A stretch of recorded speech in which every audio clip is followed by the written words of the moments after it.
It's time for Security Now. Steve Gibson is here. Lots to talk about. Most importantly, that Apple exploit that everybody said was unpatchable, the end of the world. Steve says, not so fast. GoFetch, our topic, next on Security Now. This episode is brought to you by Zscaler, the leader in cloud security. Cyber attackers are now using AI in creative ways to compromise users and breach organizations. In a security landscape where you must fight AI with AI, the best AI protection comes from having the best data. Zscaler has extended its zero-trust architecture with powerful AI engines that are trained and tuned by 500 trillion daily signals. Learn more about Zscaler Zero Trust Plus AI to prevent ransomware and AI attacks. Experience your world secured. Visit zscaler.com/zerotrustai. Podcasts you love. From people you trust. This is TWiT. This is Security Now with Steve Gibson, episode 967, recorded Tuesday, March 26th, 2024. GoFetch. This episode of Security Now is brought to you by Bitwarden, the password manager, offering a cost-effective solution that can dramatically increase your chances of staying safe online. Bitwarden has just launched a new feature, I love this, called Inline Autofill that makes it easier than ever to log into websites. I noticed when it happened, I went, whoa, this is great. A drop-down menu will appear when you select a username or password field on most sites, letting you quickly choose which login you want to use. Clicking on the login, autofills the username and password, and you're in. And by the way, if you're on a site, I don't know, I use it with Google, I use it with GitHub that supports Passkeys, you'll like it even better. Click the link that says use your passkey. Bitwarden can store all your passkeys, which is nice because you can bring it with you to every platform Bitwarden's on. Instant login. If you're a current user, you got to turn this feature on, the autofill feature. Go to Settings and select Autofill, then use the drop-down box and Show Autofill menu on the form fields to pick which option works best for you. That's another thing I love about Bitwarden. They give you a choice. It's open source software, which means it's free for life for individual users, and that means as many passwords as you want, as many devices as you want. You can even use passkeys and hardware authentication keys like YubiKeys, free forever. Bitwarden, named by Wired as best for most people, honored by Fast Company as one of the 2023 brands that matter in security, and it's the only password manager Steve and I use. It's no wonder Bitwarden is the open source password manager trusted by millions. Get started with Bitwarden's free trial of a team or enterprise plan, or get started for free across all devices as an individual user. Bitwarden.com/twit. That's bitwarden.com/twit. It's time for Security Now. Yay! The time I look forward to all week, and in this case for the last 3 weeks. Thank you to Micah Sargent for filling in. Steve Gibson, the man about town, is here to talk security. And Micah did a great job. He held down the fort and was engaging and good. I'm glad you like him, because in about a year he's going to be in charge of the whole damn thing. I noticed you doing the Leonard Nimoy salute. Just want to tell you, it's Live Long and Prosper Day. Leonard Nimoy's birthday would be today, March 26th.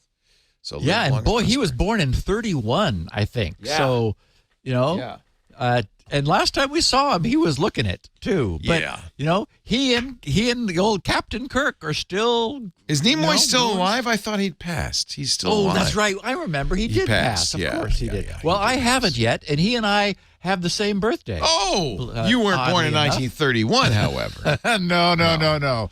55, happy birthday! Baby. I didn't know that. Happy birthday! Yep. Well, you are. So that means you're 4 months older than me. Yes, I am. And a couple years, right? No, wait a minute. So. I'm November 56. You're March 55. So yes, correct. It's 1 year and a few months. Okay. Yep. Okay. Yep. So happy birthday. You going to do anything special to celebrate? Thank you.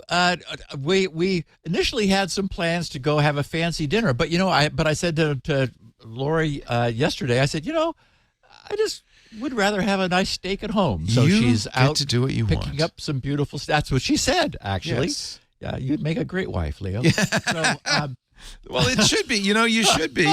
Yeah. When I was a kid, my mom, there was a birthday dinner that was the same every year. My mom would make for us, and I looked forward to that. It was wonderful. Yeah. So, yeah. happy So birthday. we have a tremendous podcast today. Of course, it's titled GoFetch, which is the name that's been given by I would call it the discoverers, but it's sort of the rediscoverers, because they first stumbled onto this 2 years ago. Oh, interesting. And brought it up. And in fact, my theory is it's the reason that the M3 chip has a switch, which M1 and M2 doesn't. Interesting. Because they kind of scared Apple, but they weren't really able to make a strong case. Well, boy, has that case been made now. And in fact, we're going to start off when we talk about this here in an hour or so, about how wound up the tech press has gotten, and, miswound, because boy, did they get it wrong. But we'll have some fun with that. Then, and again, this is going to be one of our listeners' favorite types of episodes, because it's going to be a deep dive. So get out your propeller cap beanies and wind them up, because by the time we're done, everyone is going to understand exactly what happened, why it happened, how it happened, what it means, and you could, go to a cocktail party and really put your friends to sleep. Well, I've been saying, because we've been talking about it, obviously, on TWiT and today on MacBreak Weekly, and I've been saying, I'm sure Steve will cover this in much more accurately and much more granularly. So tune into Security Now today. So I'm glad will know. I didn't coordinate with you. I just figured, he's going to jump into this one. So go fetch. I'm also going to jump in briefly, because I'm not a legal scholar or expert. I have a couple things to say about the U.S. Department of Justice's antitrust suit against Apple. There are some arguments that they'll make about that are security related, so it does impinge on us a little bit. But I just sort of have a little sort of an overview of that, and, capitalism and monopolies and so forth. We're going to update on General Motors. I don't know if you heard about this, Leo, this astonishing violation of their car owners' privacy. Oh boy, that's unbelievable. Also, we're going to answer the question: what happy news is Super Sushi Samurai celebrating today? Okay, I don't even know what that is. Okay, we're also going to look at whether Apple has abandoned its plans. You were talking about this at the end of MacBreak, actually, for its HomeKit compatible routers, and what appears to be shaping up to take their place. Will our private networks, this is cool, going to be receiving their own domain names? ICANN has been busy. And if so, what is it? The UN has spoken out about AI. Does anyone care? And what do I think the prospects are of us controlling AI? What significant European country just blocked Telegram? Also, what did the just finished 2024 Pwn2Own competition teach us once again? Might the U.S. be hacking back against China as they are against us? I've long been bemoaning the fact that we never hear anything about the other direction. Well, we've heard something. And after a bit of interesting SpinRite update news and a bit of feedback from our listeners, as I said, we're going to spend the rest of our time looking into last week's quite explosive headlines about the apparently horrific, unfixable, toxic flaws in Apple's M-series silicon. Just how bad is it? Okay, good. And I've been saying don't worry, but we'll find out what the real expert has to say in just a little bit. I look forward to that. And of course, Steve, we do have a fantastic picture of the week, courtesy of our marvelous listeners. A great life hack, I think. Something everybody might want to adopt. That's right. But first, let me tell you about something you definitely want to adopt, which is our favorite little honeypot, Thinkst's Canary. Now, the Canary is designed by some very smart fellows who for years taught governments and companies how to avoid break-ins. Actually, they taught them how to break into computers in some cases. They've learned a lot, and they know that one of the biggest threats to you and your network and to me and my network and to all of us is not, the perimeter defense, keeping the bad guys out, because we know that eventually they get in, or maybe you've got a malicious insider. The biggest threat is not knowing that they're there. And we hear about breaches all the time where companies say, yeah, they've been in there 6 months, a year, in some cases, a couple of years, and we didn't know it. And boy, what bad guys can do if they have untrammeled access to everything inside your network. I mean, they can exfiltrate information. That's why ransomware now extorts you, before they encrypt you. It helps them do their encryption job by finding out all the places you back stuff up. But see, if you have a Things Canary or 2 or 3 in your network, in fact, some banks and big operations have hundreds, you've got the best defense against malicious insiders and hackers who've gotten in. Because the minute they see that canary, they're going to think it's something valuable, not vulnerable, valuable. An IIS server that's maybe not been patched lately, or a network-attached storage device, a SCADA device, all kinds of things. It can be anything, a Linux box. You can light it up like a Christmas tree, have every service turned on, or judiciously just turn on a couple, knowing that the bad guys are going to say, oh, I can get into this one. But the minute they touch it, the minute they try to log in or access that server or open that file, because you can also create files that you spread all over your network, you're going to get a notification. Just the notifications that matter. Very few false positives. We've had Things Canaries running on our network for some time. Never have had a false positive. The one time that went off, in something like 5 or 6 years, the one time it went off, there really was something scanning all the ports on our network. Turns out it was inside the network. It was a kind of rogue device that we were reviewing, but we found it right away before it could do any damage. Thank you, Things Canary. If someone's asking accessing your lure files, those tripwires you spread around, then, by the way, they can be PDFs, they can be Excel files, or they look like PDFs, Excel files. And as soon as the bad guy goes, well, let me open this, let me examine this, let's see what this is, you're going to get that notification. As soon as they try to log into your fake internet SSH or internal SSH server, they're going to immediately get a notification to you. You choose a profile for your Things Canary device. And by the way, you can change it. It's fun to play with it. There are hundreds to choose from. It's so accurate. It got down to the MAC address. My Synology, fake Synology NAS honeypot actually has a Synology MAC address on it. The DSM is up to date. It's DSM 7. It looks real and it's authentic looking. It's really incredible. You set up your Things Canaries, choose the device you want, takes a second. You register it with the hosted console for monitoring and notifications, and you're done. You wait. Bad guy in your system, malicious insiders, any adversary will immediately let themselves know, because that's what they're looking for, is that stuff you've spread around. The Things Canary is genius. Visit canary.tools/twit. As I said, the number you have may vary. Let's start with 5. Good starting point. $7,500 a year. They're very affordable. You get 5 of them, your own hosted console. You get upgrades, support, maintenance. Don't worry, you don't have to use their console, by the way, for notifications. Email, text, webhooks, Slack. There's an API. The sky's the limit. You can get notifications any way you prefer. Okay. Syslog. Yeah, it supports Syslog. If you use the code TWiT in the How Did You Hear About Us box, by the way, 10% off.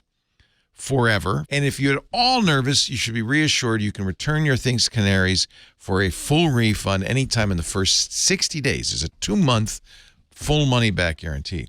But I have to tell you, they've been advertising on this show for years. In all that time, nobody has ever asked for their money back. It's once you get it installed and you see how easy it is and you see the need for it, everybody says this is the best thing ever. In fact, if you go to canary.tools/love, you can see all the love people have for the Canary. Canary.tools/twit. To sign up, you get your offer code TWIT in the How Did You Hear About Us box for 10% off. You got to have this thing. Canary.tools/twit. We thank him so much for supporting Steve's vital work here at Security Now. So, a picture of the week time. So, for all of my life, Leo, I have found coat hanger wire to be really convenient. So useful. It is, and you used to get the coat hangers from back from the dry cleaners with your shirts on them, and they'd have a little bit of a paper wrapping on them, but you can take that off. But that gauge of coat hanger is perfect. You can bend it into all kinds of useful shapes. Stick it down the drain to pick up to hook a ring that somebody lost, or exactly. Yeah, so exactly. useful. It's just super handy. Well, now here we have an application that I would not recommend. Well, I think this is a great life hack. Don't you think everybody should do this? Let me show people what we're talking about here. So somebody has a USB charging cable, which is way too long. And maybe they need it to be long, but this is like a neatnik person. And I think we're seeing sort of a theme here because they've coiled up this way too long. I mean, it looks like 15 feet of USB charging cable, but you don't want it flying around on the floor, right? So they've coiled it all up. Now what are you going to do? You got this coil of USB charging cable. You need to hang it somewhere. So, and you can't really hang it on the charger because it'll fall off. It needs to be more secure than that. So this clever OCD person thought, hey, I've always found coat hanger wire to be really handy for making stuff. So, and I happen to have a pair of pliers around. So, basically fashioned this beautiful, by all measures, this is a beautiful hook. He spent some time with his little pliers. They're bending and curving. It's gorgeous. Yeah, it is great. And boy, does it work as a hook to hang right around the prongs of that Apple 5-watt charger. Just goes right around those beautifully. Therein lies the problem. Oh, what? I've never... I don't recall ever actually touching the leads of my ohmmeter to this wire. It must be that it is coated with some sort of an insulating varnish of some sort. Is it? Otherwise, this would have already exploded because. Notice though, there's a switch here. I think that he has not switched it on yet. Oh boy! And I think he's going to get quite a surprise. Put your shoes on and use the toe of your shoe to turn this plug on. By the way, another point, because he looks like he really is, OCD and careful. He has installed his plugs upside down. Which, right? True. And he got they're not smiley little face. They're not smiley. They're not looking like a little happy face. Heads. Yeah. Yeah. What's going on there? Not good. Yeah. So anyway, just so people are thinking that we haven't completely lost our mind, the point is that this hook has two legs that go up behind this USB charger and then bend around in U shape to hang over the two prongs of the AC plug. Yeah, there you go. Wire on wire. It's like they made it for this. Oh, it's beautiful. I mean, it is. It is a beautiful construction. But no. The minute you plug it in, what would happen? Would it heat up? Would it start to glow? Or would it actually just short the thing out? You would have it immediate. The good news is all homes ever made, even when they had, screw them in fuses in the fuse box in the basement, they had some cutout such that if any circuit suddenly drew too much power, rather than it exploding in your face down in the basement, something would go boom, and then now of course what you don't want is to run out of fuses. Because don't put a penny across it. No, that's right. No. Then what people did was like, oh shoot, I don't know why this fuse blew, but it's inconvenient. So I seem to be fresh out of fuses here. Yeah, let's just stick a penny in the hole. Let's stick a penny in the socket and screw the blown out circuit. Lordy. Blown out fuse on top. Anyway. Yes, folks, do not do this at home. The only thing I can think, Leo, is that there must be some varnish on this, but Even as then. over time, Yeah. as it's used, Right. it's going to get moved back and forth, riding on the top of the prongs of this plug, and it's just going to explode at some point. Ever put metal around the prongs of your plug? I learned that in 8th grade. When And Leo, on that note, Yes. we do have the picture queued up for next week, Oh, and good. it's another goodie. Oh, It's no. a variation. It's not the same. We don't want to get repetitious here, but we're going to have just as much fun with it. Somebody told me that is the commercially preferred way of installing a plug socket, is upside down like that. And then somebody else in the Discord says that's how you know it's a switched circuit. I've never seen that before.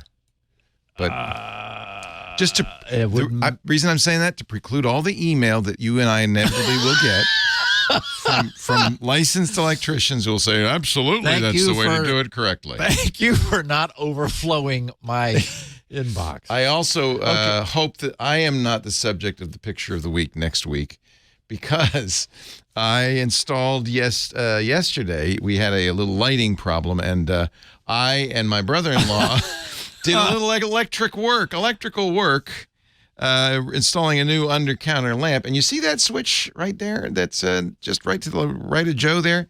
As he was installing the wires, he accidentally backed into it and switched it on and got a little bit of a shock. Oh, Ow. Yes. I see you're still wearing the avocado shirt from Sunday. I am wearing, this was right after I got home Sunday. They said, get in here. And I am also wearing, as sharp eyes will see, the most useful device for a home handyman anywhere. Yes, you have a head-mounted lamp. A headlamp. Yep. Please do not make that the picture of the week next week. I'm just begging of you, okay? Yes. Sometimes when Lori. Oh, you've got one too. Look at you. Well, I've got these are the magnified. Oh, that's if you're gonna. And what do you wear that for, Steve? Besides looking like an alien? When I'm building things like this. Oh, yes. You got to get very close. That's right. Are you soldering with those on? Those are little surface mount components. Oh, man. They're little itty bitty. So yeah. Yeah. That's a lot of work. Anyway, take that off and let's continue. Believe it or not, we have news to get to. Yes. Okay. Last Thursday, March 21st, was by all measures a rough day for Apple.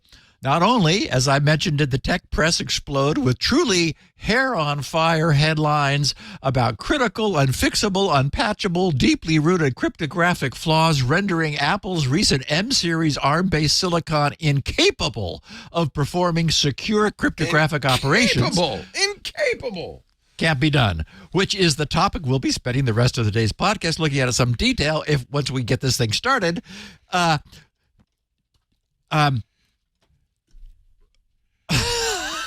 Because actually it's super interesting. But before that, also last Thursday, the U.S. Department of Justice was joined by 15 other states and the District of Columbia, which wishes it was a state but isn't, in a lawsuit alleging that Apple has been willfully and deliberately violating Section 2 of the Sherman Antitrust Act.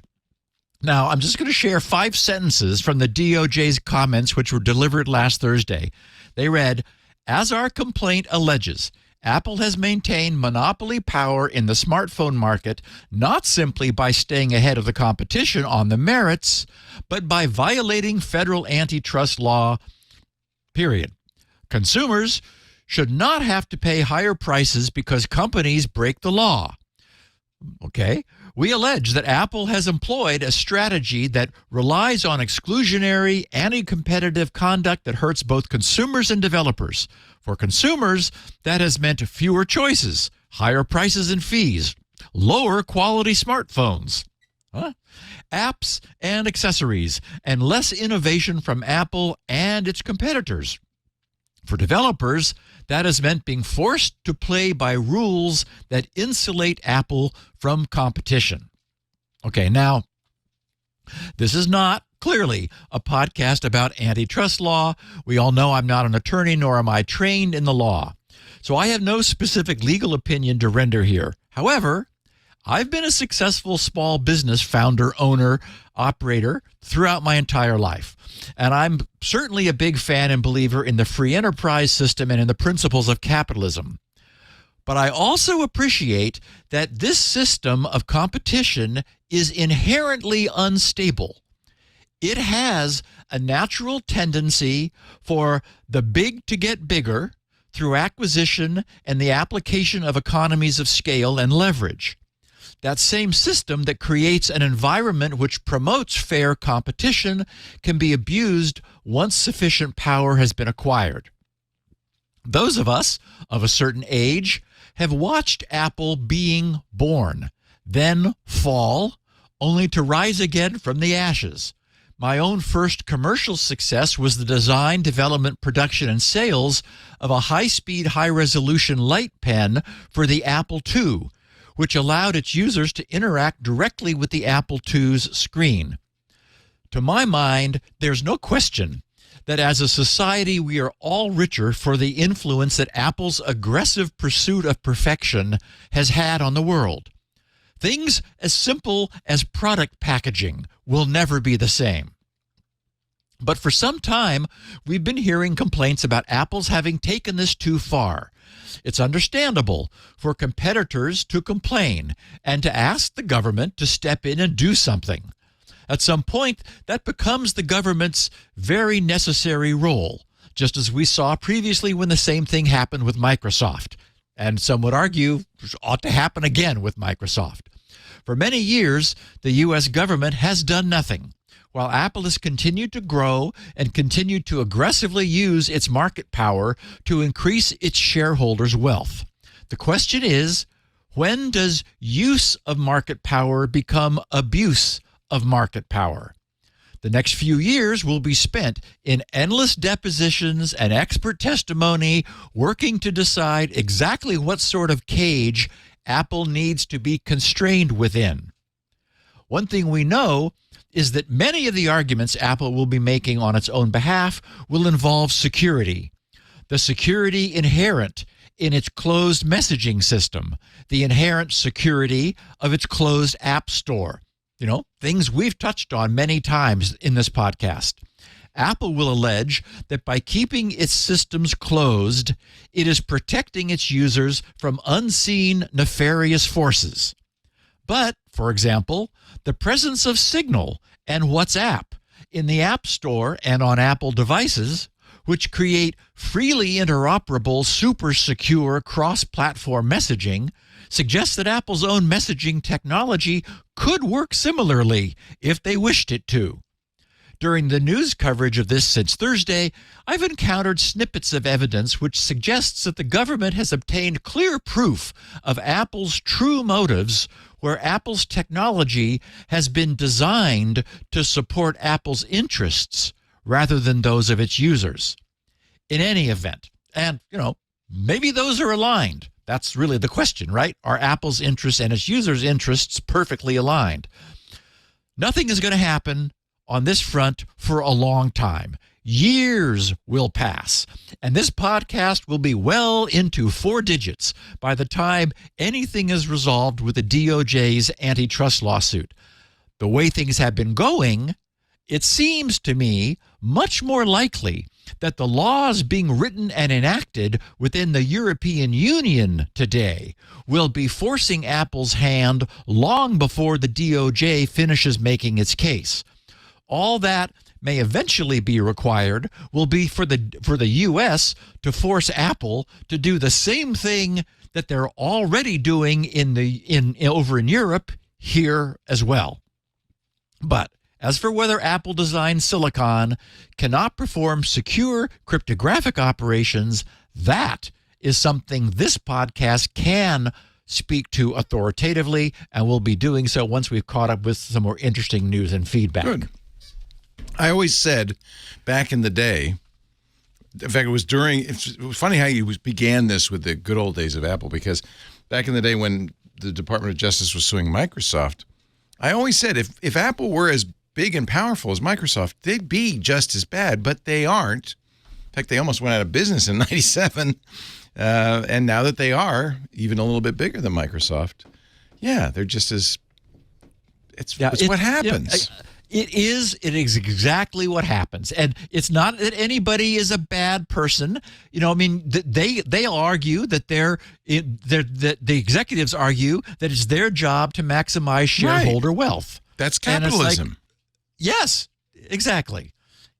And so it's a fundamental property that there need to be constraints. And of course, in the US, we have those. Right. Is it painful to get them, but it's interesting. And I think I heard Renee saying that he thought he was going to have to spin up another podcast in order to keep track of this. So I'm sure.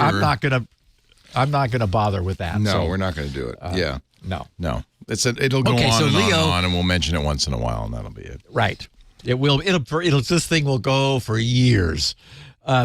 Exactly as it happened with Microsoft. So last week we shared the truly difficult to believe, but true story that General Motors had actually been sharing, and by sharing, I'm pretty sure the proper term would be selling, the detailed driving record data of its car owners, down to how rapidly the owner's car accelerated, how hard it braked, and its average speed from point A to point B. Leo, they literally have instrumentation in there that is monitoring everything the car does. And and these cars are all internet connected now. It was all being beamed back to GM, who it turns out was selling it to LexisNexis, a major data broker. Anyway, so what happened was and this was a New York Times or Washington Post, I think it was the New York Times piece last week that just blew the lid off this. Some guy, I think he was in Canada or maybe he was just up north. He saw his insurance go up 21% in 1 year, although he had never been in an accident and didn't have tickets. And so when he asked his insurance company why, they sort of hemmed and hawed. He also tried to obtain alternate insurance, and all the quotes that he got back from competing companies were the same. Finally, one of them said, "Well, you should check your LexisNexis report because it's a little worried about your driving habits." So now there's a credit report. There's now a car driving report. But yes. You know what? In some ways, I'm not surprised. Insurance companies have, for years, offered good driver discounts. In the past, you used to have an app and stuff. I'm not surprised to hear this. And honestly, optionally installed app for low mileage drivers where it would monitor and think. I'm sure we talked about it on the podcast. Yeah, but this is good for you and me because insurers, instead of this guy who really is not a safe driver paying the same as you and me who drive like little old men, because we are, we should get reduced, right? And he should pay more. It's fair, I think. And should it be done without consent? Well, in a way, I bet you he did consent. I bet you there is somewhere a document that he signed when he bought that car that said data is being collected. You saw the Mozilla report last year. We talked about it, about how cars are a privacy nightmare. Yeah, well, we were all wondering recently how your sexual habits were being recorded by a car. It's like, what? Is it monitoring the suspension? If this car be rocking, as you well know, don't you be knocking. Okay, so the good news is this produced an outcry, which caused GM to immediately terminate this conduct. And no doubt threats of lawsuits were involved, too. They said GM is immediately stopping the sharing of this data with these brokers. The report said after public outcry, General Motors has decided to stop sharing driving data from its connected cars with data brokers. Last week, news broke that customers enrolled in GM's OnStar Smart Driver app have had their data shared with LexisNexis and Verisk. Those data brokers, in turn, shared the information with insurance companies, resulting in some drivers finding it much harder or more expensive, exactly as you said, Leo, to obtain insurance. To make matters much worse, customers allege they never signed up for OnStar Smart Driver in the first place, claiming the choice was made for them by salespeople during the car buying process. Yeah, and you know what? It comes with the car. And, it's good. It's all for your safety. That's why we put it in, so that if you get in a wreck, you can press the OnStar button. That's right. That's why they and did people will come. Yes. We're not Big Brother watching over you. No, of course not. Okay, so I saw this bit of happy cryptocurrency news that just made me smile. It seems that last week, the blockchain game, I didn't know there was a blockchain game, but yes, someone has made a game out of blockchain, and it's called Super Sushi Samurai. Super Sushi Samurai had $4.6 million worth of its tokens stolen. However, it just reported that they had all been recovered. So what happened? They explained that the hack was actually the work of a security researcher who exploited a bug in their code to move the funds out of harm's way to prevent future theft. Yeah, that was all. Yeah. That's right. Just want to move them out of Super harm's Sushi way. Samurai described the incident as a white hat rescue and has ended up hiring the white hat to be a technical advisor. So that's what I call a G-rated happy ending. Okay. Yeah. I believe it. Why not? And also, you guys touched on this on MacBreak. Apple Insider has some interesting coverage about Apple's apparently failed initiative to move their HomeKit technology up into home routers. I was a fan of this since it promised to provide router-enforced inter-device traffic isolation. And the only place that can really be accomplished is at the router. Our listeners know that I've been advocating for the creation of isolated networks so that IoT devices would be kept separate from the household's PCs. But what Apple proposed 5 years ago, back in 2019, would have additionally isolated each IoT device like with that level of granularity from all the others. So here's what Apple Insider explained. They said Apple's HomeKit secure routers were announced in 2019, but were never really taken up by manufacturers. And now some vendors are claiming Apple is no longer pursuing the technology, and we'll get to why in a minute. HomeKit secure routers, they wrote, were introduced by Craig Federighi. I know his name. The problem is, I'm a big Star Trek person, and I want to say Ferengi, which, Craig Ferengi over there at Apple headquarters. I always have to stop from saying that. It's not Ferengi. Come on, Steve. That's pretty funny. I would never have guessed that. Wow. So, Craig Federighi at Worldwide Developer Conference 2019, and in the same breath as at the same time, they introduced HomeKit Secure Video. The latter, that is HomeKit Secure Video, took time to reach the market, but it was used, and manufacturers adopted it even if others would not. Okay, now, during this year's, just happened, CES 2024, 2 router vendors separately told Apple Insider that Apple is no longer accepting new routers into its program. If that claim is correct, and it probably is since it came from the same rejected manufacturers, given the lack of HomeKit secure routers on the market, that is in 5 years, not much happened, it appears that Apple has abandoned the idea, even though Apple still has active support pages on the matter. However, Apple Insider noted that it also has support pages on airport routers too, and those are, as they put it, dead as a doornail. Those really are dead, yeah. Yeah. So, I was so excited that Apple would offer this security standard that we could, have some confidence in the security and frankly, Yep. firmware updatability of our routers. It's a little disappointing to me. yeah.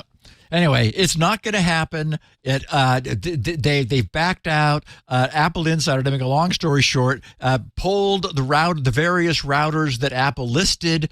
There is one Linksys Velop AX4200 and an Amplify Alien router are apparently the only two that are currently listed by Apple as being supported. The Eero has a notice saying that its Eero Pro 6E and 6 Plus do not support Apple HomeKit, and they have no plans to offer Apple HomeKit router functionality. Anyway, so not everything that gets announced happens. And asking router manufacturers to modify their firmware to incorporate the required HomeKit functionality, and it appears that it may have taken some significant customization, it was just never going to get off the ground.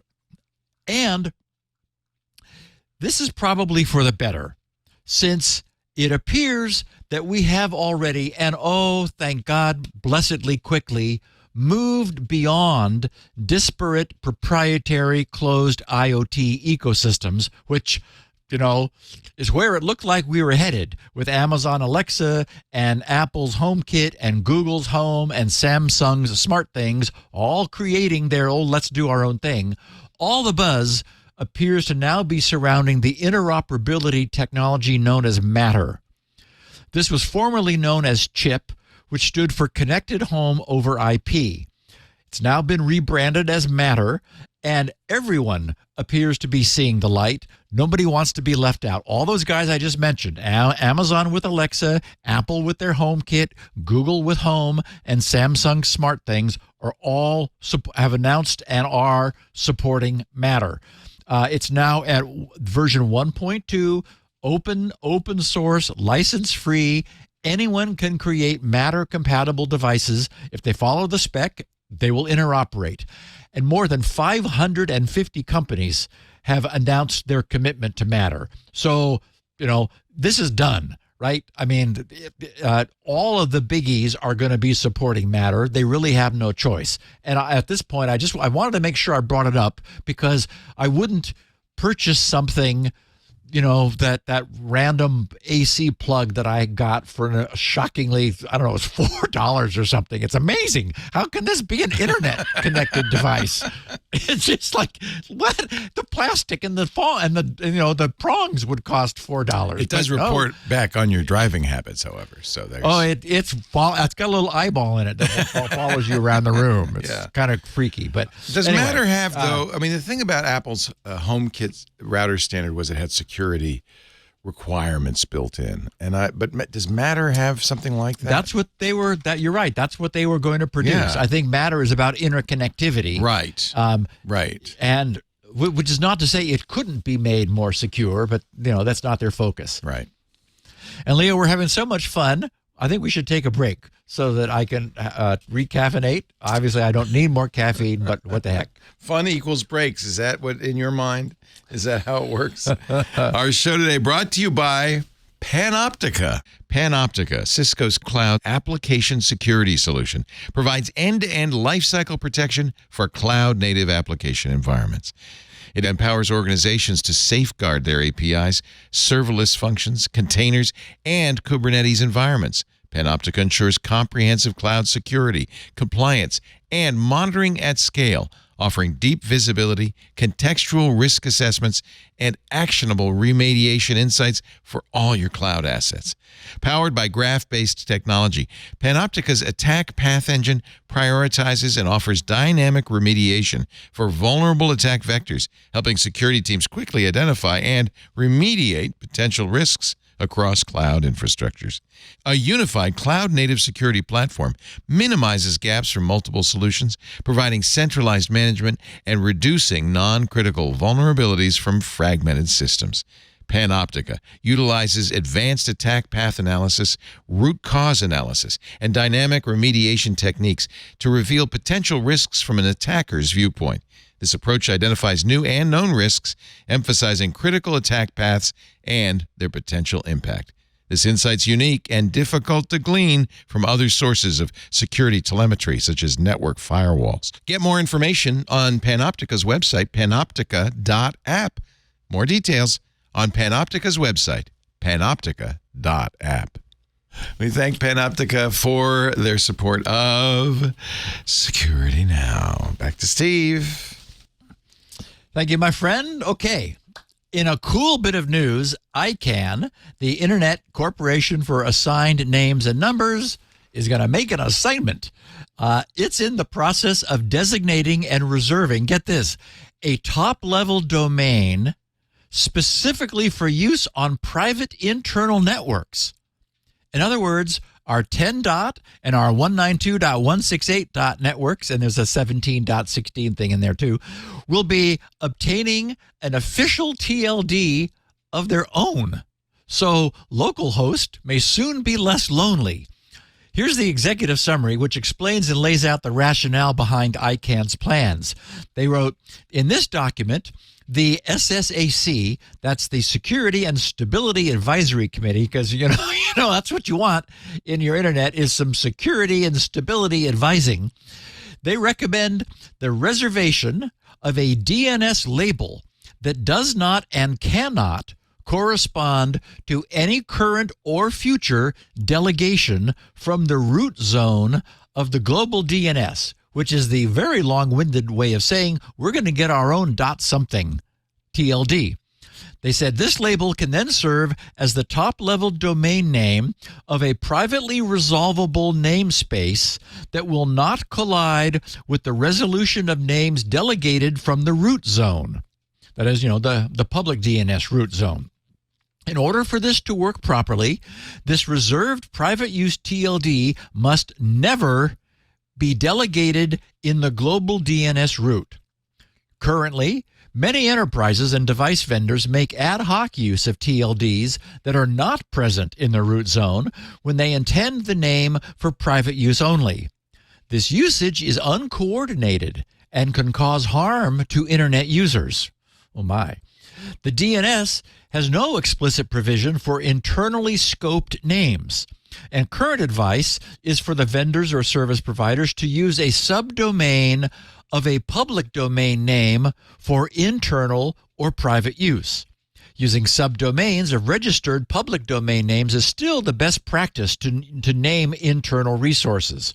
The SSAC concurs with this best practice and encourages enterprises, device vendors, and others who require internally scoped names to use subdomains of registered public domain names wherever possible. However, this is not always feasible, and there are legitimate use cases for private use TLDs.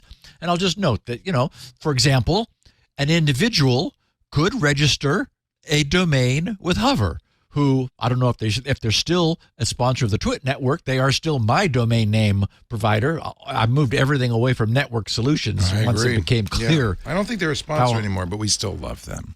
Yep. They're the right guys. Yeah. Anyway, so, Johnny Appleseed, you could get that. Of course, you can't get Johnny Appleseed, so that wouldn't work. But you could get, a .com or some inexpensive subdomain of some established top-level domain, and this you use that for your own purpose because you have that subdomain.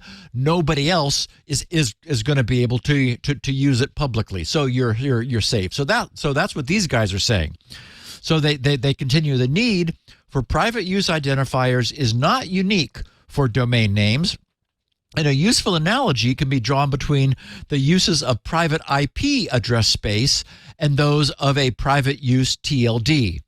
Network operators use private IP address space to number resources not intended to be externally accessible, and private use TLDs are used by network operators in a similar fashion. This document proposes reserving a string in a manner similar to the current use of private IP address space. A similar rationale can be used to reserve more strings in case the need arises. Okay, so they go on and on. Anyway, finally, after all the bureaucratic boilerplate has settled down, ICANN wrote, the Internet Assigned Numbers Authority, IANA, has made a provisional determination that .internal should be reserved for private use and internal network applications. Prior to review and approval of this reservation by the ICANN board, we're seeking feedback on whether the selection complies with the specified procedure from SAC 113, more bureaucracy, and other observations that this string would be to verify that it would be an appropriate selection for this purpose. So it's all but certain that .internal will be reserved and will never be used for any public purpose. And therefore, it would be safe for anyone to start using it for any internal purpose. Really yeah, nice I think to that's have. Thank very you. cool. Yeah. .internal. And I saw some commentary saying, well, it only took 30 years. It's like, That's true. Yeah, that is true. That's true. It took them a little while. Okay, so last Thursday, as I said earlier, was a very busy day. Not only did the DOJ announce their pursuit of Apple, and Apple's M-series silicon was discovered to be useless for crypto, but the United Nations General Assembly adopted a resolution on artificial intelligence. Not that anyone cares or that anyone could do anything about AI in any event. But for the record, UN officials formally called on tech companies to develop safe and reliable AI systems that comply with international human rights. And I love this. They said, quote, systems that don't comply should be taken offline. So, if you have a mean AI, just unplug it, folks. Officials said the same rights that apply offline should also be protected online, including against AI systems. I've never said much about AI here. Just as I'm not trained as an attorney, I do not have any expertise in AI systems. What I do have, however, is stunned amazement. As they would say over in the UK, I am gobsmacked by what I've seen. It is impressive, isn't it? What do you? Oh my God! I haven't ever asked you, and we talk about it all the time on the other shows. But what do you think the future holds? Well, here I come. Oh. So what I may lack in expertise appears to have been made up for by my intuition, which has been screaming at me ever since I spent some time chatting with ChatGPT-4. My take on the whole AI mess and controversy can be summed up in just 4 words, and they are: good luck restraining anything. Yeah, that's my attitude. Exactly. Yes. I doubt that any part of this is restrainable. At some point in the recent past, we crossed over a tipping point, and we're seeing something that no one would have believed possible even 5 years ago. Everyone knows there's no going back. Only people who have not been paying attention imagine that there's any hope of controlling what happens going forward. I don't know, and I can't predict what the future holds, but whatever is going to happen is going to happen. And I'm pretty sure that it's bigger than us. Yes. We're not a sufficiently organized species to be able to control or contain this. Mm-hmm. Look how well we've done with the nuclear proliferation. Yeah. And it's still incredibly hard to purify enough plutonium to make a bomb. It's trivially easy to make, and the process is well known to make an LLM. It's out. It's out. It's done. It would be like government saying, "Whoops, stop exporting crypto." Yeah. Like what? Exactly. Exactly. And so Leo, you and I are on the same page. I mean, it is, and if we don't do it, we know North Korea is not sitting around doing China nothing. They will. apparently Everybody have will. quite smart people. Yes. It annoys me that they're so good at hacking, but boy, they are serious hackers. Yeah. And so, It's gonna happen. I would argue it already has, and we just it hasn't dawned on us yet. Yeah. Right? Like there's some inertia of recognition, but For one, I'm excited. I mean, this is sci-fi. We are going to live in, I think I might even live to see it, a very weird and different future. It's coming. Yeah. It's going to be fun. Buckle up. That's exactly right. I think that's exactly right. Okay, so a few more points to get to. In a somewhat disturbing turn, Spain has joined the likes of China, Thailand, Pakistan, Iran, and Cuba to be blocking all use of and access to Telegram across its territory. This came after Spain's 4 largest media companies successfully complained to the High Court in Spain that Telegram was being used to propagate their copyrighted content without permission. A judge with Spain's High Court had asked Telegram to provide certain information relating to the case, which apparently Telegram just blew off and ignored. They chose not to respond to the judge's request. So he ordered all telecommunications carriers to block all access to Telegram throughout the country. That began yesterday. So, it's a problem. I'd be very interested to see how this holds up because I heard that about a third of Spain uses Telegram. Yes, So it has that's already big created deal. a huge, Yeah. yes, there's a huge consumer backlash against this, as one would expect. Yeah, I remember Brazil tried to do this, and they ended up having to back down. I think it was for WhatsApp, but they ended up having to back down because we can't communicate. What are you doing? Well, have you seen the movie Brazil, Leo? That explains the whole problem. That was That's right. Great movie. Yes. Wonderful movie. So, last week, Vancouver held its 2024 Pwn2Own hacking competition. One security researcher by the name of Manfred Paul distinguished himself by successfully exploiting, get this, all 4 of the major web browser platforms. Wow. He found exploits in Chrome, Edge, Firefox, and Safari. He became this year's Master of Pwn and took home $202,500 in prize money. Overall, and here's really the lesson, the competing security researchers turned hackers successfully demonstrated 29 previously unknown 0 days during the contest and took home a total of $1.1 million in prize money. That money comes from the companies that they're pwning, pretty much, right? Yes. 29 previously unknown 0 days were found and demonstrated. To me, this serves to demonstrate why I continue to believe that the best working model that's been presented for security, and yes, I'm the one who presented it, is porosity. Porosity.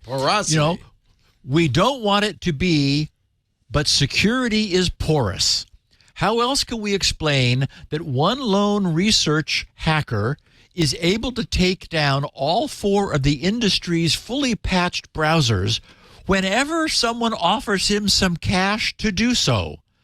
And that overall, 29 new, previously unknown 0 days were revealed when others were similarly offered some cash prize incentive. You push hard and you get in. That's the definition of porous. And that's the security we have. Yeah.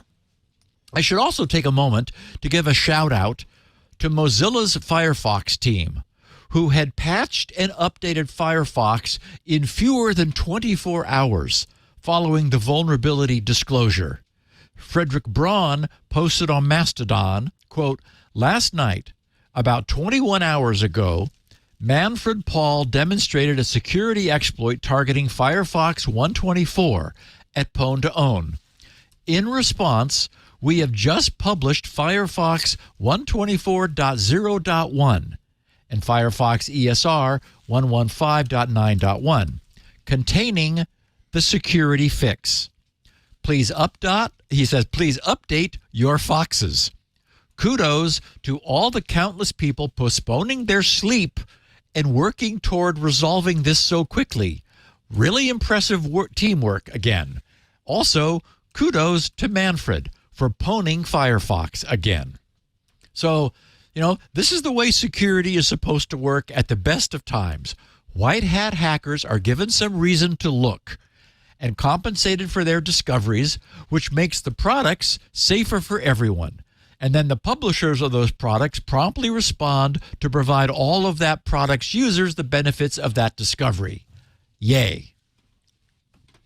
And in this welcome bit of news, perhaps we and others are giving as good as we get. I've often noted that all we ever hear about attacks on our infrastructure are Chinese state-sponsored attacks that are successfully getting in, and I note that naturally we never hear about our similar successes against China. It's not like the NSA is going to brag. So I've wanted to believe that we, while we would not be destructive if we were to get in, that we'd only seek to have a presence inside Chinese networks so that they understand that we're just not sitting here defenseless over on this side of the Pacific. Well, it turns out that last week, China's state security agency themselves urged their local companies to improve their cybersecurity defenses. The Ministry of State Security said that foreign spy agencies have infiltrated hundreds of local businesses and government units. So that does sound like we may be at parity in this weird cyber Cold War that we're in. I hate it, but, it's what we've got. And just a reminder, there has been an observed significant increase in tax season related phishing.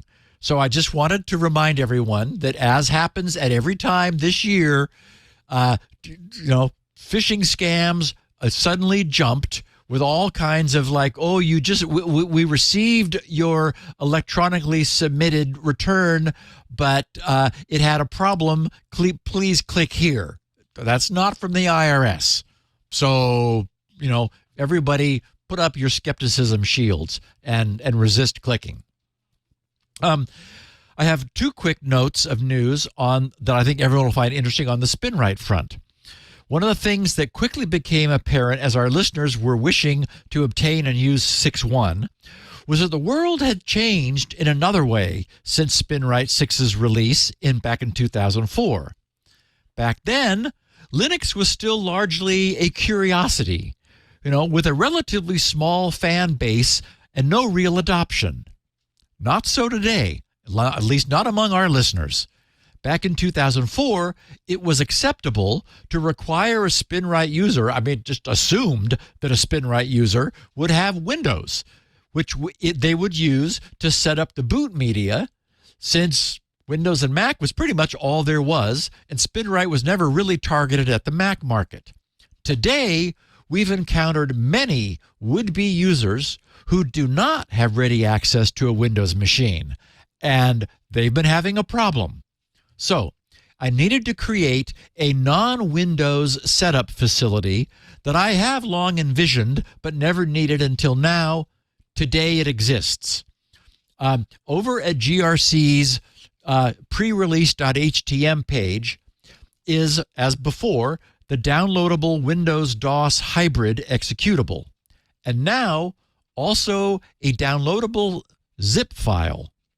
The zip file, which is smaller than 400K, contains the image of the front of a 4 gigabyte FAT32 DOS partition.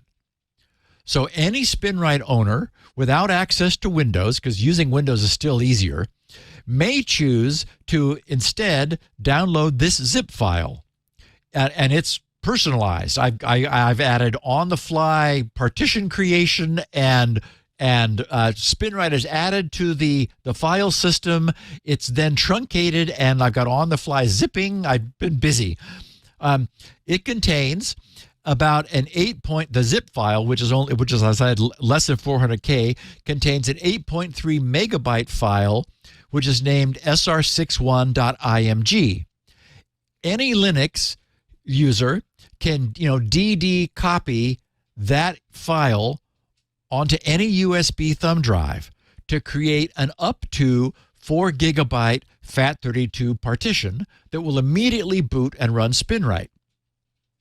But the tricky bit that I worked out last week is that when this drive is booted for the first time, if the media onto which this image file was copied is smaller than the partition described by the image, which is a 4 gig partition. For example, SpinRite's owner copies the image to an old but trusted 256 megabyte thumb drive. A little built-in utility named downsize kicks in, examines the size of the partition's underlying physical drive, and dynamically on the fly downsizes the partition to fit onto its host drive. It's all transparent and automatic. And since the same technology was also going to be needed for SpinRite 7, it made sense to get it done, so it's there now. Second point. A new wrinkle to surface last week is bad RAM. Over in GRC's web forums, a SpinRite 6.1 user reported data verification errors being produced by SpinRite when running on his cute little Zima board. SpinRite always identified and logged the location of the apparent problem, but from one run to the next, there was no correlation in where the problems appeared to be occurring. And when he ran the same drive under SpinRite on a different PC, it passed SpinRite's most thorough level 5 testing without a single complaint. And he was able to go back and forth to easily recreate the trouble multiple times on one system, but never on the other. The inhabitants of the forums jumped on this and suggested a bad or undersized power supply for his Zima board, flaky cabling, and anything else they could think of. All great suggestions. Finally, I asked this user to try running the venerable memtest86 on his brand new Zima board. And guess what? Yep, memory errors. There should never be any. But the first time he ran memtest86, it found 6. And the second time it found 101.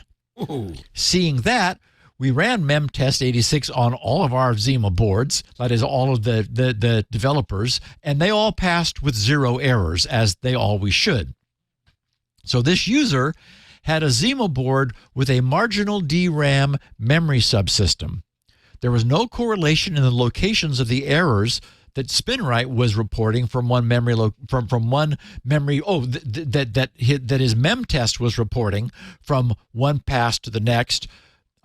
But there were always 2 specific bits out of the 32 that memtest86 always identified as being the culprits. They were soft.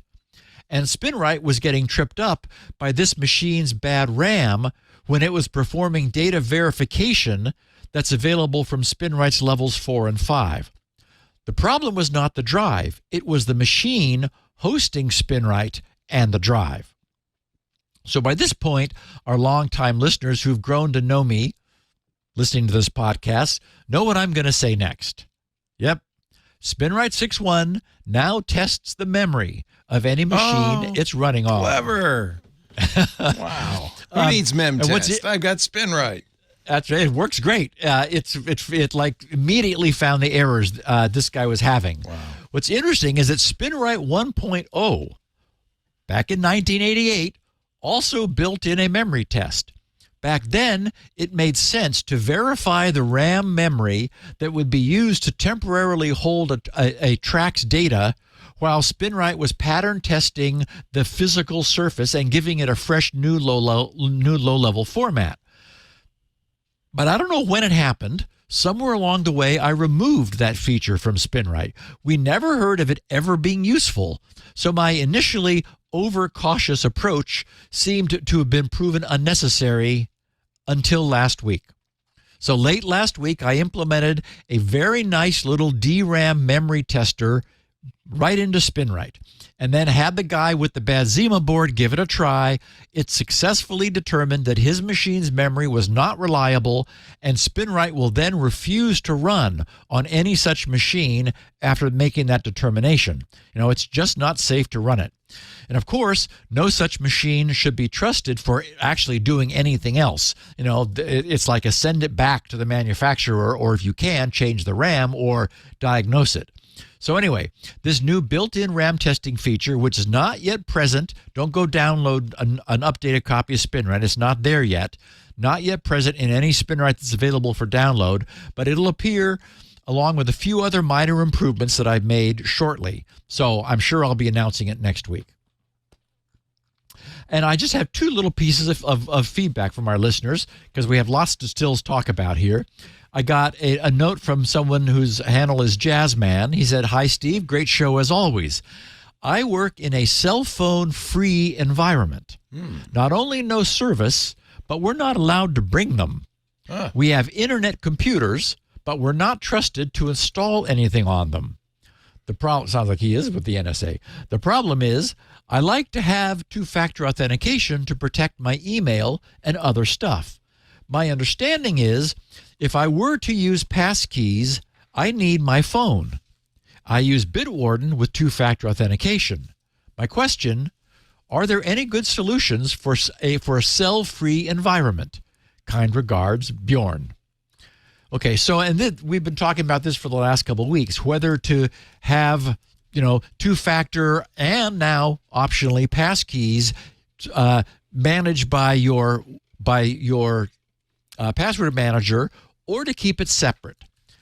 In a phone-free environment, I agree that relying upon Bitwarden for all authentication services is likely the best bet. I think it's probably your only bet, right?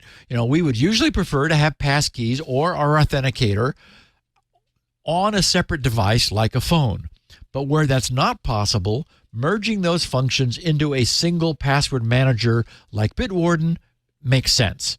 And I should just note that YubiKeys are also Passkeys capable, and they're able to store up to 25 Passkeys in a YubiKey. So a YubiKey is another possibility if that somewhat limited Passkeys capacity doesn't pose a problem. And finally, William Ruckman, he said, "Hi, Steve. Are Passkeys quantum safe? I thought public key crypto was vulnerable." And we'd also been speaking just recently about how the big difference between username and password and Passkeys is the essentially symmetric crypto secret keeping, whereas Passkeys uses public key crypto, which is why William's asking. So it's a terrific question because, as we know, it's the public key crypto that Passkeys offers, which is why it's so valuable. The good news is the FIDO2 specification, which underlies WebAuthn, which underlies Passkeys, already provides for plug-in future-proof crypto.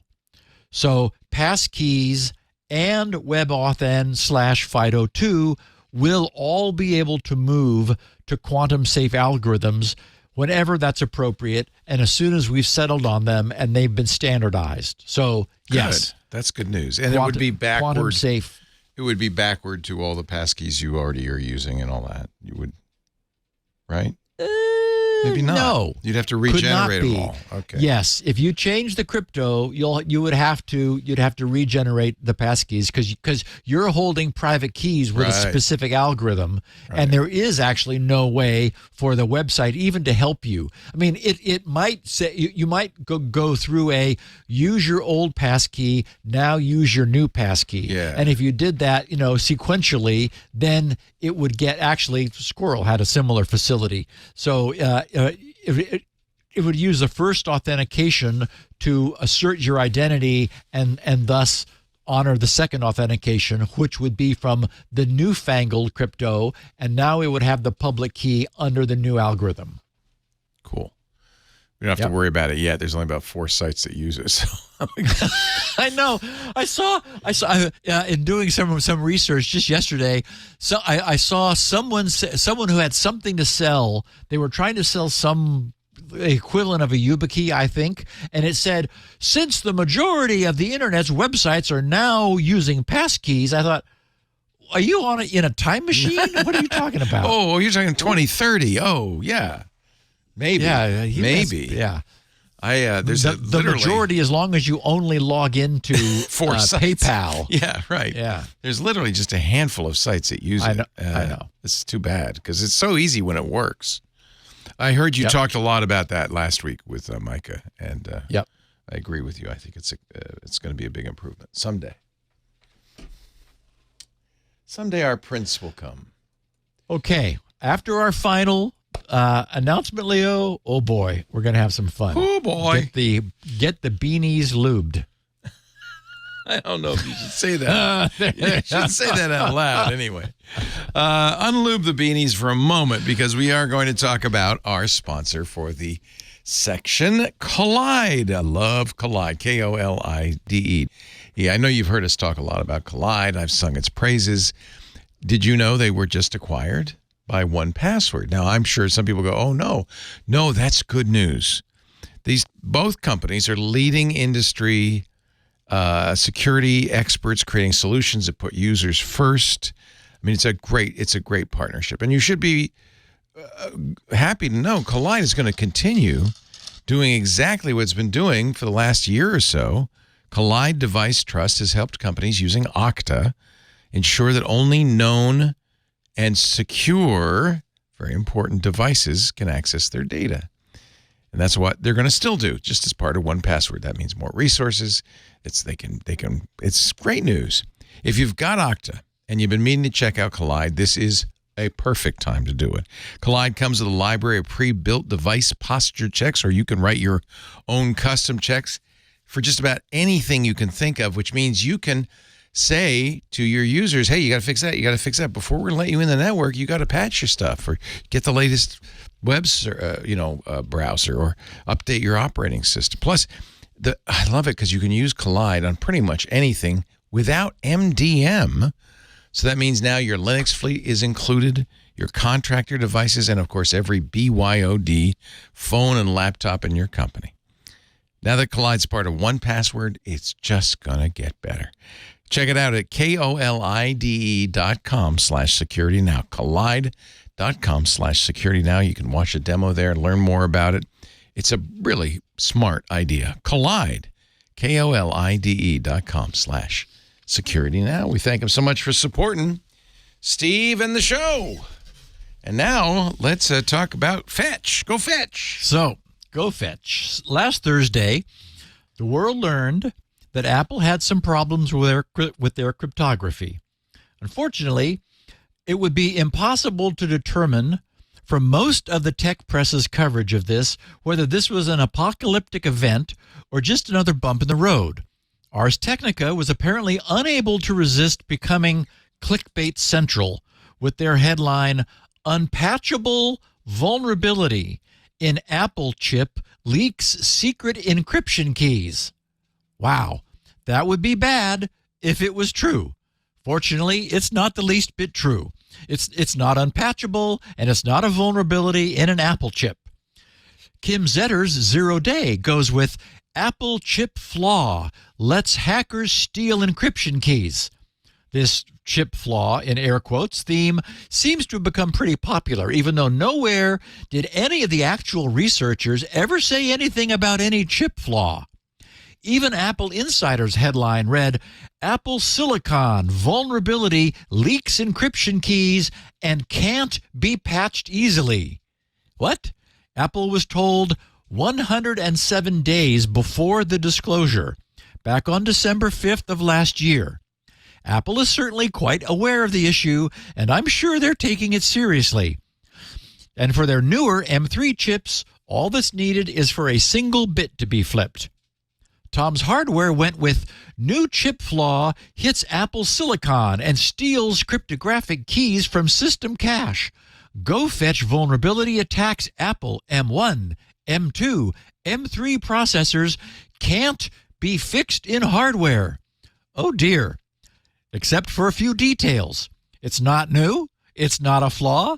Nothing ever hit Apple silicon. And as for it not being fixable in Apple M1, M2, or M3 processors, if you have an M3 chip, just flip the bit on during crypto operations and the unfixable problem is solved. And finally, as we'll see by the end of this topic today, there are equally simple workarounds for the earlier M-series processors. Okay, so, I could keep going because the material in this instance was endless. Not a single one of the headlines of the supposedly tech press stories that covered this characterized this even close to accurately. It's not a flaw. Nothing is flawed. Everything is working just as it's supposed to. It's not a vulnerability in Apple Silicon. Apple Silicon is just fine, and nothing needs to change. And it's certainly not unfixable or unpatchable. Cyber News headline was, M-Series Macs can leak secrets due to inherent vulnerability. The only thing that's inherently vulnerable here is the credibility of the tech press's coverage of this. Holy cow. It really has been quite over the top. After sitting back and thinking about it, the only explanation I can come up with is that because what's actually going on with this wonderfully and subtly complex problem, no one writing for the press really understood what the researchers have very carefully and reasonably explained. So they just went with variations on Ars Technica's initial unpatchable vulnerability in Apple's chip nonsense, under the assumption that ours must have actually understood what was going on, so everyone just copied assume them. Dan Gooden knows. If he doesn't know, That's right. Yeah. Dan's on the ball typically, and we do know, in fairness to Dan, he doesn't provide the headlines. It's back when I was writing the Tech Talk column for InfoWorld, I was often really annoyed by what my columns were headlined, because that's not what I said in the text. But, some copy editor, I guess that's what they're called, gave it the headline that would get people to turn to the page. So, okay, not Dan's fault. Okay, the TLDR of this whole fiasco is that a handful of researchers built upon an earlier 2-year-old discovery, which 3 of them had been participants in back then, that was dismissed at the time by Apple, as being of only academic interest. It's yet another form of side channel attack on otherwise very carefully designed to be side channel attack free, constant time cryptographic algorithms. The attack surrounds an ARM-based performance optimization feature known as DMP. And I was thinking, boy, if the acronym had been EMP, that would have really blown the tech press right off the top. Anyway, not EMP, DMP. And a variation of the same type of optimization is also present in the newest Intel chips, the Razor or something or other. Anyway, I'll get to that. Okay, and so, true to Bruce Schneier's observation that attacks never get worse, they only ever get better, about 1.5 years after that initial discovery 2 years ago, which never amounted to much, it turned out that the presence of this DMP, which I will be explaining in detail, optimization feature, actually did and does create an exploitable vulnerability that can be very cleverly leveraged to reveal a system's otherwise well-protected cryptographic secrets. After verifying that this was true, the researchers did the responsible thing by informing Apple, and we have to assume Apple decided what they wanted to do next. Okay, unfortunately, that true story doesn't make for nearly as exciting a headline. So none of the hyperventilating press explained it this way. One important thing that sets this apart from the similar and related Spectre and Meltdown vulnerabilities from yesteryear is that this new exploitation of the DMP optimizer is not purely theoretical. All we had back in those early days of speculative execution vulnerabilities was a profound fear over what could be done, over what this meant. It was clear that Intel had never intended for their chip's internal operation to be probed in that fashion. And not much imagination was required to envision how this might be abused. But we lacked any concrete, real-world proof of concept. Not so today. And not even post-quantum crypto is safe from this attack. Since we're not attacking the strength of the crypto, but rather the underlying keys are being revealed. The GoFetch proof of concept app running on an Apple Mac connects to the targeted app also on the same machine, which contains the secrets. It feeds the app a series of inputs that the app signs or decrypts or does something using its secret keys. Basically inducing it to perform cryptographic operations that require it to use the secrets it's intending to keep. As it's doing this, the app monitors aspects of the processor's caches, and it shares the processor's caches, which it shares with the targeted app, in order to obtain hints about the app's secret key. Okay, so how bad is it? As I mentioned, the attack works against both pre- and post-quantum encryption. The demo GoFetch app requires less than an hour to extract a 2048-bit RSA key and a little over 2 hours to extract a 2048-bit Diffie-Hellman key. The attack takes 54 minutes to extract the material required to later assemble a Kyber 512-bit key, and about 10 hours for a dilithium 2 key, though some time is also required afterwards for offline processing of the raw data that is collected. In other words, it is an attack that is practical to employ in the real world. Okay, so what exactly is DMP? What did the researchers discover, and how did they arrange to make their Macs give up the closely held secrets being hidden inside? The research paper is titled GoFetch: Breaking Constant Time Cryptographic Implementations Using Data Memory Dependent Prefetchers. Okay, now that sounds more complex than it is. We have breaking constant time cryptographic implementations.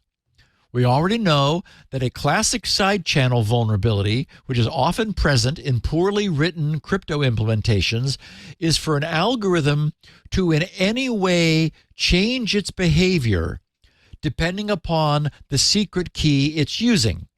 If that happens, the key-dependent behavior change can be used to infer some properties of the key. So the first portion of the title tells us that this attack is effective against properly written, constant time cryptographic implementations that do not change their behavior in any way. That's not where things got screwed up. The second part of the paper's title is using data memory dependent prefetchers. And that's what's new here. If you guessed that the performance optimization technique known as DMP stands for data memory dependent prefetchers, you'd be correct. 3 of the 7 co-authors of today's paper co-authored the earlier groundbreaking research 2 years ago, which described their reverse engineered discovery of this DMP facility residing inside Apple's M-series ARM-derived chips. Back then, they raised and waved a flag around, noting that what this thing was doing seemed worrisome, but they stopped short of coming up with any way to actually extract information, and the information that they had was made public. Now, We don't know for sure that sophisticated intelligence agencies somewhere might not have picked up on this and turned it into a working exploit, as has now happened.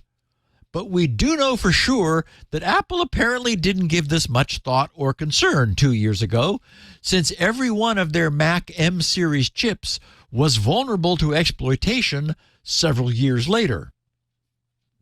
Okay, I'm going to share today's research abstract, the updated current research abstract and introduction, since it's packed with information and some valuable perspective. And then I'll break it down.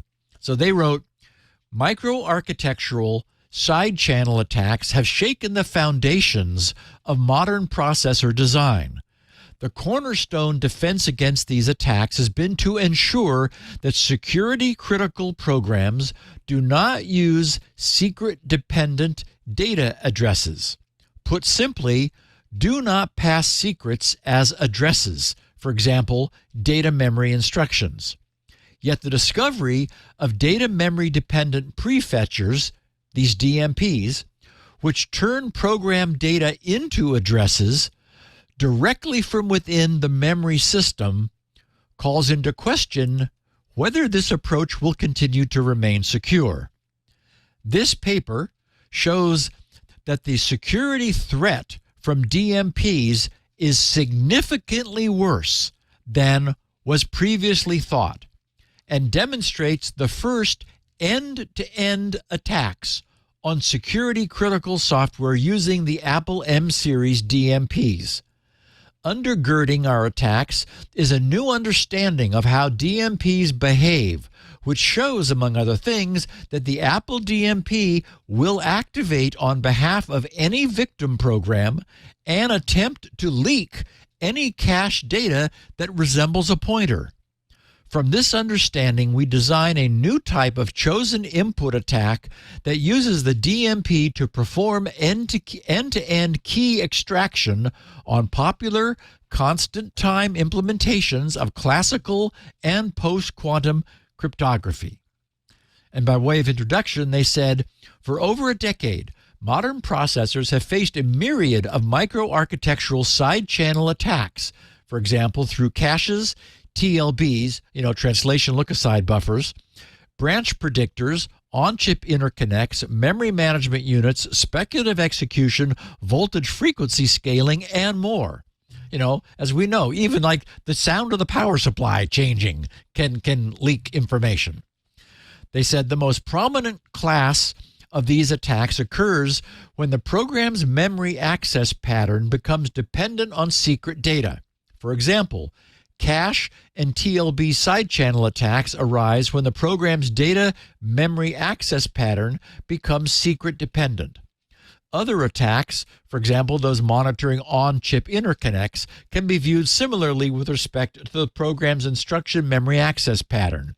This has led to the development of a wide range of defenses, including the ubiquitous constant time programming model, information flow-based tracking, and more, all of which seek to prevent secret data from being used as an address to memory control flow instructions. Recently, however, augury, that's what they called their first research 2 years ago, AUGURY, and it related to an augur being used, demonstrated that Apple M series CPUs undermine this programming model by introducing a data memory dependent prefetcher that will attempt to prefetch addresses found in the contents of program memory. Thus, in theory, Apple's DMP leaks memory contents via cache side channels, even if that memory is never passed as an address to a memory control flow instruction. Okay, and again, I will explain exactly what all that means. I've got a couple paragraphs left. They said, despite the Apple DMP's novel leakage capabilities, its restrictive behavior has prevented it from being used in attacks. In particular, augury reported that the DMP only activates in the presence of a rather idiosyncratic program memory access pattern, where the program streams through an array of pointers and architecturally dereferences these pointers. This access pattern is not typically found in security-critical software such as side-channel hardened constant-time code, hence making that code impervious to leakage through the DMP. With the DMP's full security implications unclear, in this paper, we address the following two questions. Do DMPs create a critical security threat to high-value software? And can attacks use DMPs to bypass side-channel countermeasures such as constant-time programming? This paper answers the above questions in the affirmative, showing how Apple's DMP implementation poses severe risks to the constant-time coding paradigm. In particular, we demonstrate end-to-end key extraction attacks against 4 state-of-the-art cryptographic implementations, all deploying constant-time programming.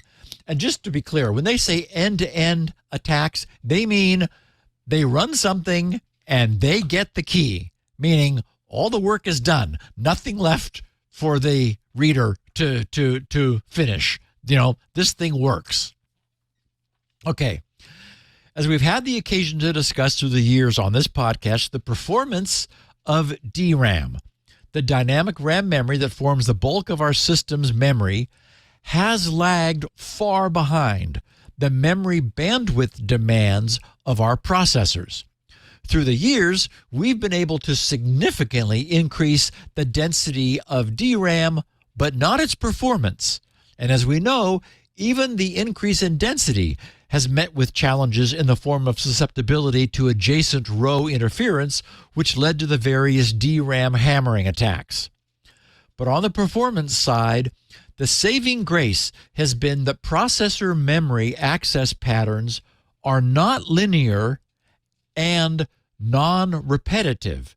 They are typically highly repetitive. The programs almost always loop, meaning that they're executing the same code again and again, over and over. And that in turn means that if a much smaller but much faster cache of memory is inserted between the main DRAM and the processor's repetition of the same instructions and often the data for those instructions can be fulfilled much more quickly from the local cache than from main memory. During our discussions of speculative execution, we saw that another way to speed up our processors was to allow the processor to run well ahead of where execution was. And if the code encountered a fork in the road in the code's flow, it would fetch ahead down both paths of the fork, so that once the path to be taken became known, whichever way that went, the system would already have read the coded instructions for that path and have them ready to execute. In practice, this is accomplished by breaking our processors into several specialized pieces, one being the prefetch engine, whose job it is to keep the execution engines fed with data from main memory. Many instructions do not make any main memory accesses. They might be working only within the processor's internal registers or within what's already present in the processor's local cache. So this gives the prefetching engine time to anticipate where the processor might go next and to guess at what it might need. In a modern system, there's never any reason to allow main memory to sit idly by, not even for a single cycle. A good prefetching system will always be working to anticipate its processor's needs and to have already loaded the contents of slower DRAM into the high-speed cache when the processor gets to needing it. Okay, now let's add one additional layer of complexity. One of the features of all modern processor architectures is the concept of a pointer, a location in memory or the contents of a register. could contain an object's value itself, or instead, it could contain the memory address of the object. In that second case, we would say that the value in the memory or register contains, instead of the value of the object itself, a pointer to the object. As a coder, I cannot imagine my life without pointers. They are absolutely everywhere in code because they are so useful. We need one bit of new vocabulary to talk about pointers. Since a pointer is used to point to or refer to something else, the pointer contains a reference to the object. So we call the act of following a pointer to the object dereferencing the pointer. We'll see the researchers using that jargon in a minute. But first, let's think about that cache-filling prefetch engine. Its entire reason for existence is to anticipate the future needs of its processor so that whatever the processor wants will already be waiting for it and instantly available from its cache. The processor will think that its prefetch engine is magic. So, one evening, probably about 7 years ago, some Apple engineers are sitting around a whiteboard with a bunch of half-eaten pizzas. They're brainstorming ways to further speed up Apple's proprietary silicon. Given the time frame, this would first be able to appear in their A14 Bionic processor. So one of them says, you know, we're already doing a great job of fetching the data that the processor is going to ask for. But when we fetch data that contains what looks like pointers, we're not fetching the data that those pointers are pointing to. If the data really are pointers, then there's a good chance that once the processor gets its hands on them, it's going to be asking for that data next. We could anticipate that and have it ready too, just in case it might be useful. I mean, what's the whole point of being a prefetching engine? I mean, right? That's the whole point. That's what we're here for. Now, at this point, the pizza is forgotten, and several in the group lean forward. They're thinking about the kinds of cars they're going to be able to get with the raises this idea will earn them. Then they realize they need to make it work first. Although they're immediately hooked by the idea because they know there's something there. One of them plays devil's advocate, saying, but the cache is context-free. What he means by that is that the prefetch engine sees everything as data. It's all the same to it. The prefetcher doesn't know what the data means. It has no meaning in DRAM. It's all just mixed bytes of instructions and data. It's a hodgepodge. It's not until that data is fetched from the cache and is actually consumed by the processor that the data acquires context and meaning. The answer to the "but the cache is context-free" guy is, yeah, and so what? If some data that's being added to the cache looks like a pointer, and if it's pointing into valid DRAM memory, what's the harm in treating it as a pointer and going out and also grabbing the thing that it might be pointing to? If we have time and we're right, it's a win for the processor. The processor won't believe its luck in already having the thing it was just about to ask for already magically waiting there in its local cache. So finally, after their last dry erase marker stops working from the hastily scribbled diagrams on their whiteboards, they're satisfied that they're really onto a useful next generation optimization. So one of them asks, okay, this is good, but it needs a name. What are we going to call it? One of them says, well, how about Data Memory Dependent Prefetching, or DMP for short. So here, we've just seen a perfect example of where and how these next generation features are invented over pizza and dry erase markers. And it's also easy to see that the security implications of this don't even make it onto the radar. All they're doing, after all, is anticipating a possible future use of what might be a pointer and prefetching the thing it's pointing to in case they're right. And it is a pointer, and in case the processor might eventually ask for it. It's disconnected from whatever the processor is doing, right? It's a data memory dependent prefetcher. What this amounts to is a somewhat smarter prefetcher. It cannot be certain whether it's fetching a pointer, but in case it might be, it'll just jump ahead even further to also prefetch the thing that what might be a pointer may be pointing to. Okay, so now let's hear from the geniuses who likely also consumed their share of pizza while they scratched the itch that had apparently been lingering with at least 3 of them for a couple of years, ever since that first bit of work, when they discovered that Apple had dropped this data memory dependent prefetcher into their silicon. Here's how they explain what they came up with. They said, we start by re-examining the findings in Augury. Here we find that Augury's analysis of the DMP activation model was overly restrictive and missed several DMP activation scenarios.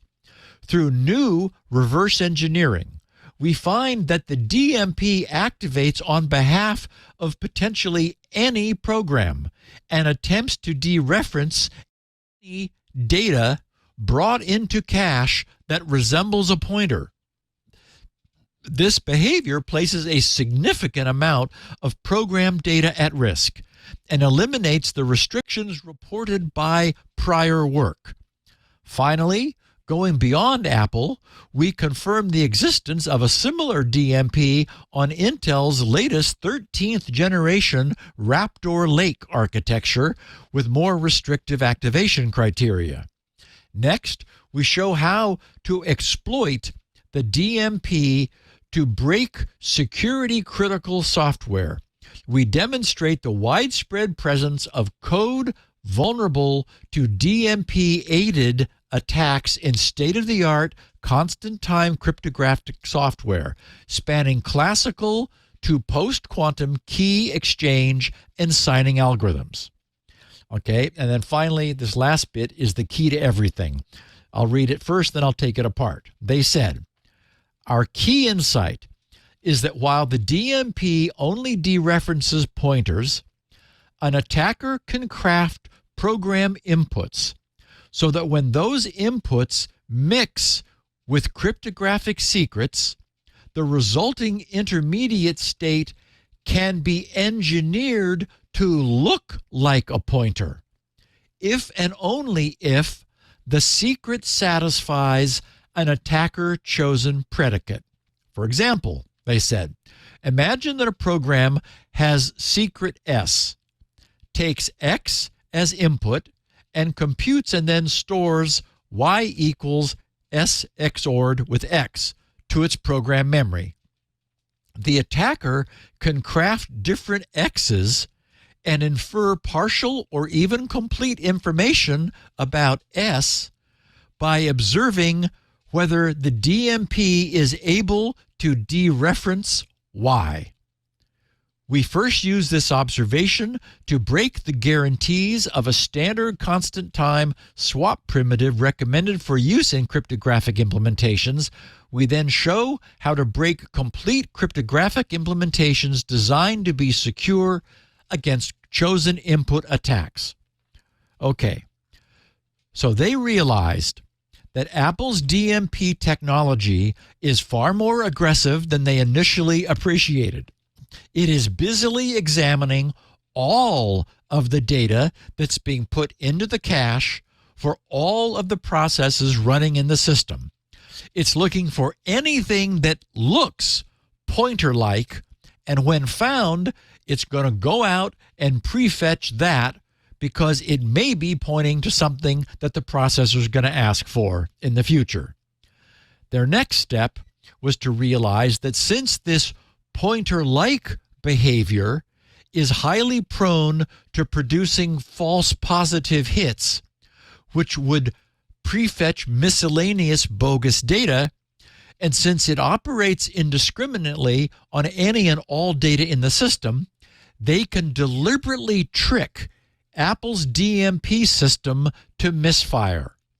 When it does, it will prefetch data that wasn't really being pointed to, and they can use standard well-understood cache probing to determine whether or not the DMP did in fact misfire and prefetch.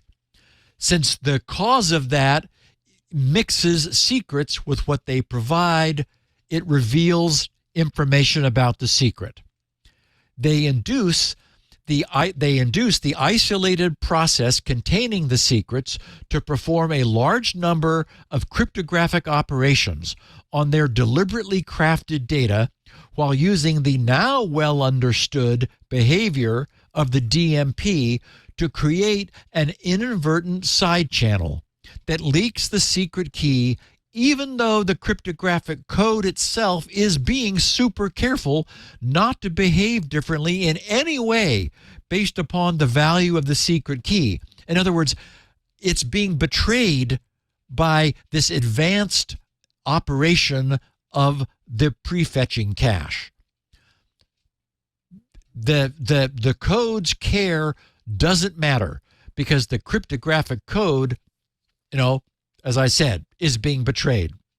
What I've just explained is a version of what these very clever researchers revealed to Apple back 107 days ago from last Thursday in early December last year. So what does Apple do about this? This does seem like the sort of thing Apple ought to be able to turn off. One of the things we've learned is that these initial nifty-seeming slick performance optimizations like Spectre and Meltdown and all the others always seem to come back to bite us sooner or later. So the lesson we absolutely as an industry have to take away, and it's surprising we haven't yet, is that anything like this should have an off switch. And what do you know? It may have been, and likely was, in reaction to these researchers' initial augury DMP paper back in 2022 that Apple added that off switch to their M3 chip.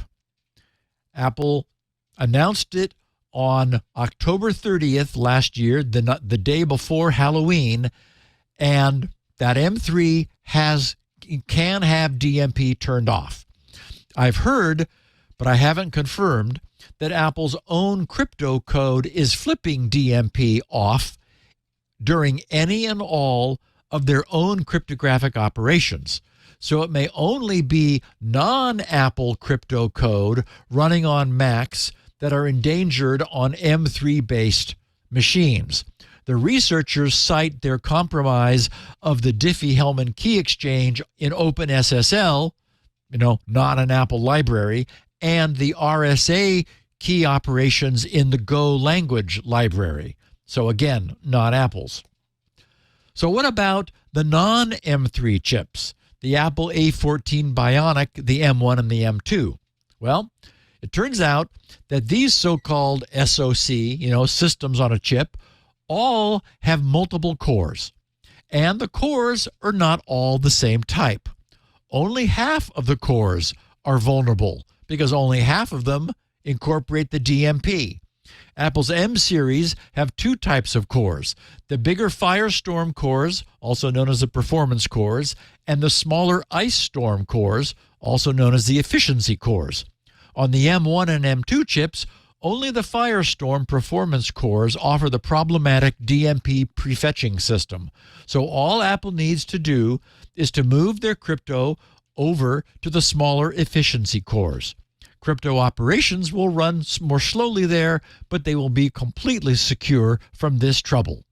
So, is Apple going to do any of these things? Have they already? The press thinks that nothing has been done yet. I find that curious, given that the concerns are real and that solutions are available. But so far, all the press has reported, now again, Apple knew about this in early December. All the press has reported that Apple has been curiously mute on the subject. Apple just says no comment. This is doubly confounding, given that Thursday's research disclosure came, as no surprise to them, right? And also that the firestorm of truly over-the-top apoplectic and apocalyptic headlines that have ensued as a result, really does need a response. I imagine that something will be forthcoming from Apple soon. Until then, for what it's worth, the attack, if it were to happen, would be local and would be targeted and would require someone arranging to install malware onto the victim's machine. It's not the end of the world, and as I'm always saying around here, anyone can make a mistake, but Apple's customers would seem to need and deserve more than silence from Apple. So we ought to hear something, but at least now we understand exactly what's going on. And by the way, if somebody can install that on your system, they could also just put a keystroke logger on there, and there's all sorts of ways they can get full access. That's, Right. In fact, that's probably a lot easier to do it some other way than a side channel attack. Does it take a lot of monitoring and trial and error to have this side channel? No, it doesn't. It takes an hour and you get the key. Okay. And so you actually do get a secret that was trying to be protected. So I could see a nation state saying, oh, good, all right, we'll get this on there through some other malware exploit. We'll run it, and then we'll erase all traces. Guy will never know he was hacked, but we've got the key, and we've got the key forever.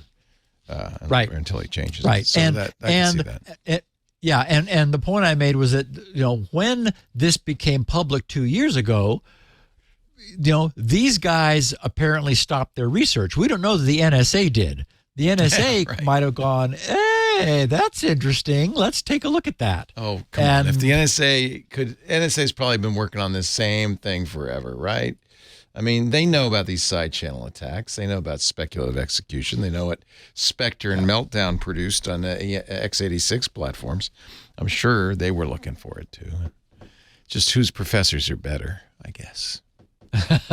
Yeah, hopefully we have good profs. I think we have good profs in the NSA. Goodwill hunting notwithstanding. Mr. Steve Gibson, ladies and gentlemen, happy birthday, Steve. Thank you very much. Very nice. You're getting there. One more year, and it's going to be a big one. We're going to have a big party for you next year. I know. I just hope there's no loss of function. I want to keep going at my current rate. It's fine. Getting old's not so bad as long as the body understands it needs to continue doing everything properly. And then, Well, and objectively, the sad thing is, I feel great. I don't seem to have lost any of my energy or anything. Me too. Yeah. But objectively, you look at 80-year-olds, and there's